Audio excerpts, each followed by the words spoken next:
વનિતા વિશ્રામ સંચાલિત શ્રીમતી પાર્વતીબેન દેસાઈ વિદ્યાકુંજ શાળા પૂર્વ પ્રાથમિક વિભાગ અંગ્રેજી માધ્યમ શાળામાં ઓરિએન્ટેશન ડેની ઉજવણીના ભાગરૂપે રામસ્તુતિ અને ગીતા શ્લોક ચેટિંગ અને ડાન્સ ક્લાસિકલ સ્ટુડન્ટ્સ દ્વારા રજૂ કરવામાં આવ્યા હતા.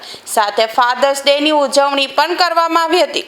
સરપ્રાઇઝ ગેમ રાખવામાં આવી હતી, જેમાં ફાધરને દીકરીની 2 ચોટલી બનાવવાની ફન ગેમ રમાડવામાં આવી હતી.